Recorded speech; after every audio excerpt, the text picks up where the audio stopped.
What's up guys, and welcome back to my channel. Paddy Pimblett has sparked fresh discussion about the future of Alexander Volkanovski, suggesting that the longtime featherweight king could consider a move up to lightweight rather than retirement. With UFC 325 rumored to potentially mark Volkanovski's final appearance at 145 pounds, speculation has intensified, especially given that the event is expected to take place in Australia, his home country. Volkanovski, now 37 and widely regarded as one of the greatest featherweights of all time, is scheduled to face Diego Lopes on February 1 in Sydney. Given his legacy and accomplishments, many fans believe he has little left to prove. However, during a recent conversation with Tom Aspinall, Pimblett dismissed the certainty of retirement talk, pointing out that fighters are often rumored to retire only to return again. While Pimblett admitted he would like to see Volkanovski retire on a high note if he wins, he also acknowledged that a move to 155 pounds could present an intriguing opportunity. Pimblett suggested that if circumstances align, Volkanovski might view lightweight as his best remaining path to another championship, particularly if title opportunities open up. Such a move could even pave the way for a future rematch with Topuria, the man who ended Volkanovski's most recent featherweight reign.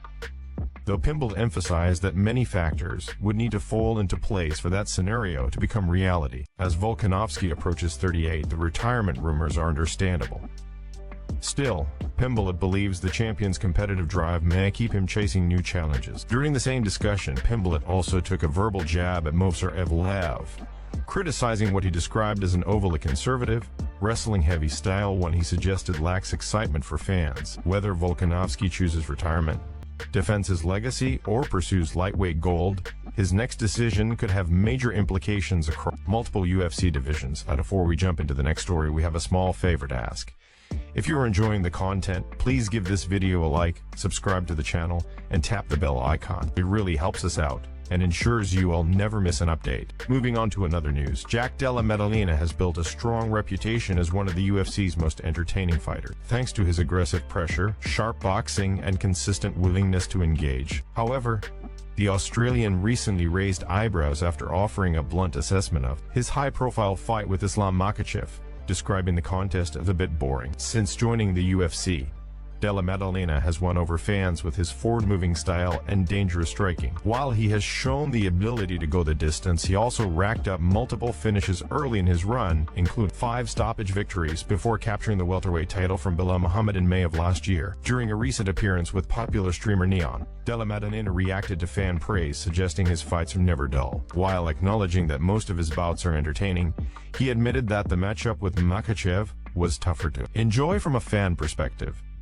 suggesting that excessive movement and grappling can sometimes take away from excitement. The comment reflects a common divide among MMA fans. While grappling-heavy performances often demonstrate elite skill, they don't always appeal to casual viewers. That said, Della Maddalena acknowledged the importance of context, as Makhachev's control-heavy approach was highly effective and historically significant. Many fans viewed the UFC 322 headliner as a technical showcase, even if it lacked fireworks. Compared to truly uneventful fights in MMA history, it still delivered meaningful moments. Later in the conversation, Della Maddalena was asked to name his favorite fighter to watch. Without hesitation, he pointed to Petr Yan, praising his relentless pressure, clean striking, and toughness. Yan's reputation as one of the most aggressive and dangerous bantamweights remains intact, and it's hard to find fans who would look away when he steps into the cage. While opinions may differ, Della Maddalena's honesty highlights the ongoing debate between effectiveness and entertainment in modern MMA. Moving on to another news, Derrick Lewis is once again embracing the underdog role, but this time the Black Beast isn't hiding his frustration. Ahead of his upcoming clash with Waldo Cortez Acosta, Lewis has publicly questioned the betting lines and even suggested they deserve closer scrutiny. Lewis is scheduled to face Cortez Acosta at UFC 324 on January 25. As fight week approaches, odds makers have installed Cortez Acosta as a significant favorite, with betting odds reportedly sitting between -300 and -330. That assessment hasn't set well with Lewis, who believes his experience and knockout power are being consistently overlooked. Speaking with UFC.com, Lewis addressed the situation bluntly, Noting that this is far from the first time he has been doubted, he questioned why he continues to be labeled an underdog against opponents he feels are stylistically favorable matchups. Lewis went as far as to say the situation needs to be investigated, emphasizing that this recurring narrative no longer surprises him but still motivates him. History supports his confidence. Last June, Lewis entered his fight against Steveson Topuria as an underdog and needed just 35 seconds to secure a knockout, handing Topuria the first loss of his professional career. That result reinforced Lewis's belief that rankings and betting odds don't reflect what happens once the cage door closes. Cortes Acosta, meanwhile, enters the bout on a strong run, having earned back-to-back knockout victories over Andrei Arlovski and Ciryl Gane. Following a decision loss to Sergey Pavlovich, those wins have propelled him to the No. 5 spot in the heavyweight rankings, while Lewis currently sits at No. 8. Despite nearing 40, Lewis remains confident in his ability to compete with the division's elite. He's focused on building momentum, insisting that he's mentally committed to a winning streak and determined to prove, once again, that counting him out is a mistake. Moving on to another news. Tom Aspinall has responded directly to criticism from the MMA community, addressing fan reactions to his fight with Ciryl Gane, and pushing back against claims that he underperformed. In a recent discussion, Aspinall initially acknowledged that Gane presents a strong stylistic matchup at heavyweight, particularly due to his movement and technical striking. However, he took issue with fans who labeled his performance as bad, simply because the fight was competitive and did end in an early finish. Aspinall emphasized that evenly matched fights don't automatically indicate a lackluster showing. According to Aspinall, his reputation for quick stoppages has created unrealistic expectations. He explained that because he has finished many fights rapidly throughout his career, some fans assume that if a bout lasts longer than a minute, it means he is struggling. Aspinall rejected that notion, pointing out that high-level MMA often involves tactical exchanges, patience, and adjustments, especially when both fighters are operating at an elite level. He also noted that during the fight, he hadn't fully landed clean, decisive shots yet, which made the contest appear closer than some expected. From his perspective, the bout was progressing smoothly, but public perception shifted simply because the fight did follow the script fans had imagined. Aspinall admitted that the criticism caught him off guard, as he generally received strong support from fans. Still, he believes the experience has helped him develop thicker skin and better understand the realities of being in the spotlight. He stressed that while not all feedback has been negative, fighters must learn to separate constructive analysis from reactionary commentary. The conversation took a sharper turn when Aspinall openly criticized Gane, accusing him of unsportsmanlike behavior. He suggested that certain actions crossed the line and bluntly implied that Gane was cheating, adding that officials should pay closer attention in any potential rematch. With tensions clearly lingering, Aspinall made it clear that if the opportunity arises, he's more than willing to run it back, this time with unfinished business firmly in mind. Moving on to another news. Charles Oliveira has shared his perspective on one of the most intriguing potential matchups in MMA today, a showdown between Islam Makhachev and Ilia Topuria. Drawing from first-hand experience against both elite skill sets, Oliveira offered a balanced and insightful breakdown of how the fight could unfold. According to Oliveira, Makhachev's approach is well established. He described Islam as a fighter with a very clear and effective game plan: close the distance, clinch, secure takedowns, and dominate on the ground. Oliveira emphasized that once Makhachev gets hold of an opponent, his control, pressure, and finishing ability make him extremely dangerous. However, Oliveira was equally vocal about Topuria's strengths, particularly his striking power. He highlighted Topuria's explosiveness and precision on the feet, stating that the punch he absorbed from Ilia was the hardest he has ever felt in his career. While Oliveira admitted he hasn't seen much of Topuria's clinch or groundwork, he made it clear that standing exchanges strongly favor the featherweight champion. In Oliveira's view, the fight comes down to distance and positioning. If the contest remains upright, he believes Topuria has a real chance to knock Makhachev out. On the other hand, if Makhachev is able to close the distance, secure a clinch, and bring the fight to the mat, Oliveira expects Islam to finish the fight decisively. Ultimately, Oliveira described the matchup as extremely close and highly dangerous for both men.